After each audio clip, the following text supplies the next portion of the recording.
হাসিনার তৈরি করা ডিজিটাল নিরাপত্তা আইন 2018-কে ব্যবহার করে হাসিনা সরকার ফ্যাসিবাদ কায়েম করেছে, জনগণের কণ্ঠ রোধ করেছে। এখন বর্তমান সরকারের যারা মন্ত্রী এমপি রয়েছেন, অনেককে আমরা জুলাই পূর্ববর্তী সময়ে কাঁদতে কাঁদতে বলতে শুনেছি যে এই দেশে কোনো বাক স্বাধীনতা নাই, এই দেশে হাসিনা এই নিরাপত্তা আইনকে ব্যবহার করে দেশের মানুষের বাক স্বাধীনতাকে হরণ করেছে।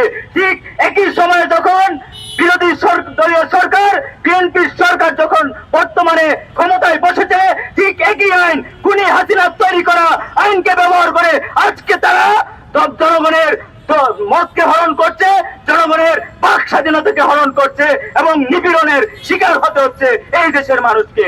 আমরা পরিষ্কারভাবে বলতে চাই, দ্রুত সময়ের মধ্যে হাসান নাসিমকে আপনারা মুক্ত করে দেন। আপনাদের এদেশে অনেক কাজ রয়েছে। এখন আপনারা সরকার গ্রহণের 2 মাসের মাথায় বাংলাদেশের মানুষ অতিষ্ঠ হয়ে গেছে। জ্বালানি সংকট, দ্রব্যমূল্যের ঊর্ধ্বগতি সহ নানান সংকটের মুখোমুখি বাংলাদেশের মানুষকে হতে হয়েছে।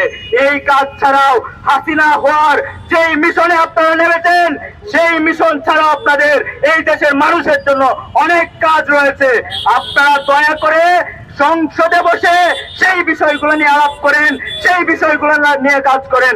আপনাদের অনেক সেক্টরের যারা দায়িত্বশীল রয়েছে অনেকে ইতিমধ্যে ফের হাসিনা হওয়ার মিশনে নামার সময় এখনই আপনাদের হয় নাই।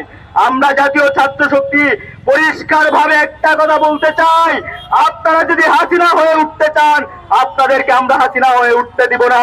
রাজপথে আমরা জুলাই অভ্যুত্থানে যেমন পুলিশের বুলেটের সামনে বুক চিতিয়ে দাঁড়িয়ে আপনাদেরকে আজকে ক্ষমতার মস্তদে বসিয়েছি, ঠিক একইভাবে আবার যদি আপনারা হাসিনা হয়ে উঠতে চান, আপনাদেরকেও রুখে দেওয়া হবে। রাজপথে আমরা ছিলাম, রাজপথে আছি, আপনাদের বিরুদ্ধে প্রয়োজনে আমরা আবারও রাজপথে রক্ত দিব।